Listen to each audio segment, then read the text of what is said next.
राहुल गांधी को संविधान का ज्ञान नहीं है। सरकार हर स्तर पर युवाओं को मदद कर रही है, उनको संबल बना रही है, उनको काम देने का काम कर रही है, लेकिन हमें नहीं लगता ही कोई जन सहयोग मिलेगा। कुछ चंद कार्यकर्ता ही उनके साथ रहेंगे। वो राज्य हित नहीं चाहते हैं, जनता का हित नहीं चाहते हैं, अपने चर्चा में बने रहने के लिए इस बरसात में वो मार्च निकालना चाहते हैं। कब लगाया नहीं लगाया उसकी चर्चा छोड़ दें, आज की बात करें। राहुल गांधी जी अगर आज की बात करते तो कब के प्रधानमंत्री बन गए होते। नमस्कार, आप देख रहे हैं प्रेस जागरण। मैं हूं कुंदन कुमार। अभी मैं मौजूद हूं बीजेपी कार्यालय में।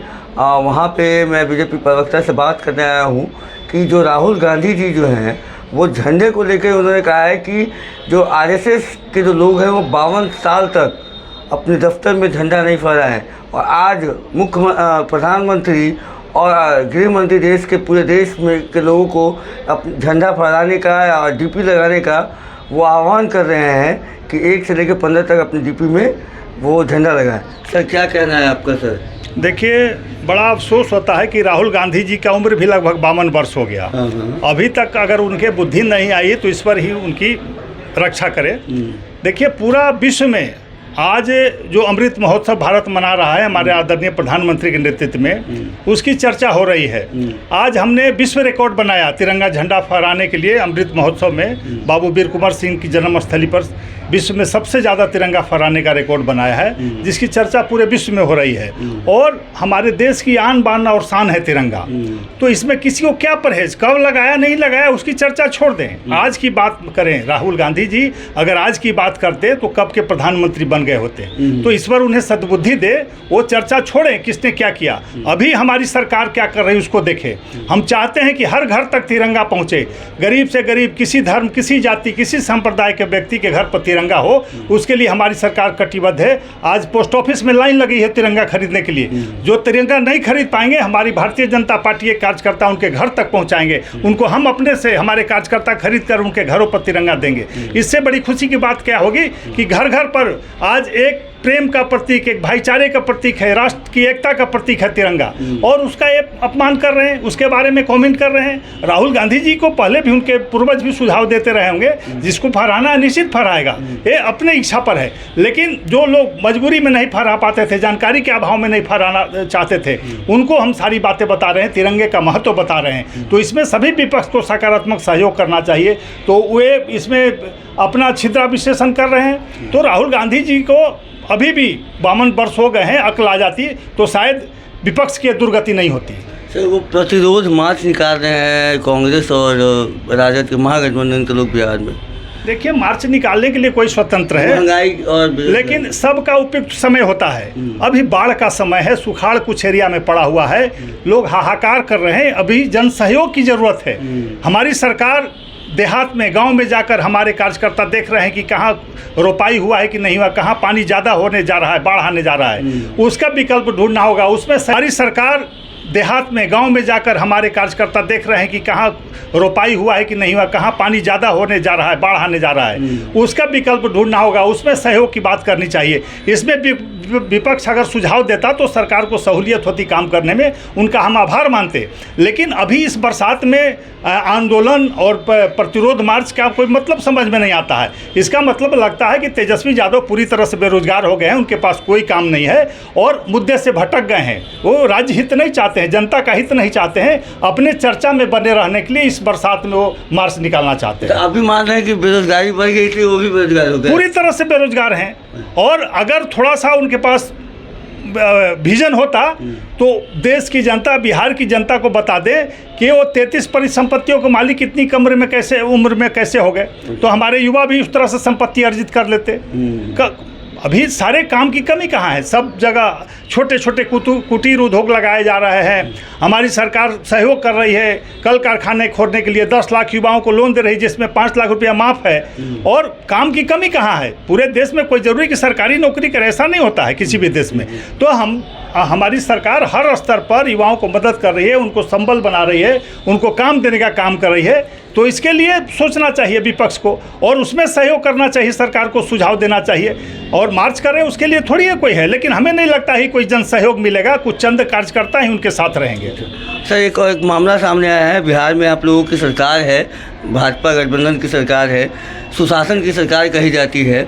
कल एक मामला सामने आया है, सोशल मीडिया पे ट्रेंड कर रहा है कि जिस गाड़ी में नीतीश कुमार बैठ के गंगा पाथवे का जो है समीक्षा कर रहे थे, उस गाड़ी पे जिस पे बैठे हुए थे जिसका नंबर था 0077, उस गाड़ी की सर 4 साल से इंश्योरेंस फेल है सर, 1 साल से पोल्यूशन फेल है। क्या कहना चाहेंगे सर इस सुशासन की सरकार में? नहीं, देखिए ये चिंता का विषय, इसमें दो राय नहीं है। जो भी है वो गलत है, नियम संगत काम होना चाहिए। लेकिन माननीय मुख्यमंत्री जी को क्या पता, अफसरों की जिम्मेवारी थी कि कौन गाड़ी पर बैठा रहे हैं, तो अफसर को इसकी तहकीकात करनी चाहिए थी और निश्चित रूप से पूछताछ की जाएगी उससे अफसरों को कि कैसे आप सड़क पर ऐसी गाड़ियों को चला रहे हैं, और निश्चित रूप से कार्रवाई भी की जाएगी अगर ज़रूरत हुआ तो।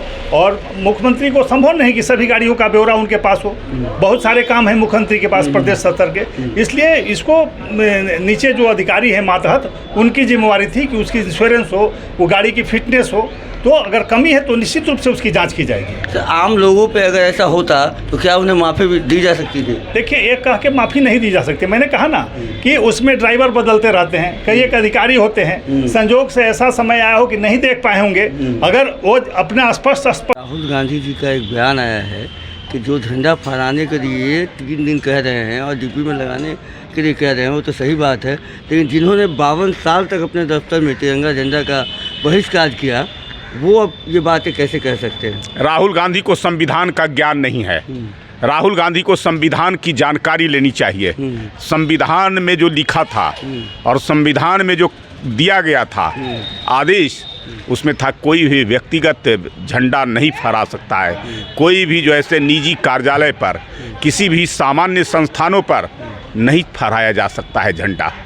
लेकिन जब 2001 में और फ्लैग होस्टिंग का लड़ाई लड़ा गया, मुकदमा हुआ, सुप्रीम कोर्ट ने आदेश दिया कि अब कोई भी व्यक्ति झंडा फहरा सकता है। निजी संस्थानों पर जो ऐसे झंडा फहराया जा सकता है, निजी व्यक्ति अपने मकानों पर भी झंडा फहरा सकते हैं। तो इसका ज्ञान उनको होना चाहिए कि उस समय कोई संस्था, कोई निजी व्यक्ति, कोई मकान, कोई निजी दफ्तर, किसी पर झंडा नहीं फहराया जाता था। इस बात का जब से जो है से फ्लैग होस्टिंग का आदेश सुप्रीम कोर्ट के द्वारा किया गया, उसके बाद से जो है सब लोग अब झंडा फहराने के हकदार हो गए हैं। मतलब राहुल गांधी को ज्ञान नहीं है संविधान का, इसलिए ऐसा बयान दे रहे हैं। मैं तो कहता हूं कि उनको संविधान की जानकारी प्राप्त करना चाहिए बोलने से पहले। संविधान में जब शक्तियां थी तो उसका कौन उल्लंघन करेगा? संविधान में कहा गया था, लिखा हुआ है कि भाई कोई भी निजी व्यक्ति झंडा नहीं फहरा सकता है, सरकारी दफ्तरों पर ही झंडा फहरेगा, 15 अगस्त 26 जनवरी के अलावा। इसलिए जो ऐसे कोई जो ऐसे नहीं फहरा सकता था। लेकिन फ्लैग होस्टिंग के मुकदमे के बाद जब सुप्रीम कोर्ट का आदेश हुआ है, तब उसके बाद सब लोगों को अधिकार मिला है झंडा फहराने के लिए, राष्ट्रीय ध्वज को। जिसमें कपड़ा भी चेंज हुआ, अब नायलॉन का भी कपड़ा यूज हो सकता था, पहले खादी का था। ये सुप्रीम कोर्ट के आदेश के बाद इस प्रकार का हुआ है। और तब जो है से अब सब लोग जो है से उस तिरंगे को फहराने के हकदार बन गए हैं। सब प्रतिरोध मार्च निकाल रही है सब महागठबंधन 7 अगस्त को, और 5 अगस्त को कांग्रेस करेगी, और फिर उसके बाद 7 अगस्त को साथ में।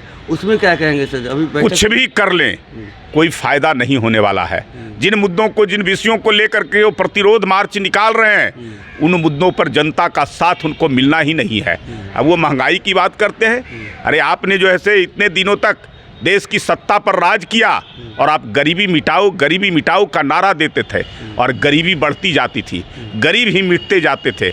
लेकिन आज हमारी सरकार नरेंद्र मोदी के नेतृत्व में गरीबों के लिए, किसानों के लिए, जो कमज़ोर तबके के लोग हैं, उसके लिए योजना बनाकर और उन तक पहुंचाने का काम किया। के लोग हैं उसके लिए योजना बनाकर और उन तक पहुंचाने का काम किया, सफलीभूत करने का काम किया है। और आज तक इतना प्रकार का योजना किसी सरकार ने नहीं बनाया था। आज देश की जनता नरेंद्र मोदी के कार्यों से, उनकी योजनाओं का लाभ लेकर करके खुश है। उनके प्रति विश्वास को उन्होंने जगाया है, और जगा है तो उस विश्वास को और पक्का इस देश की जनता कर रही है।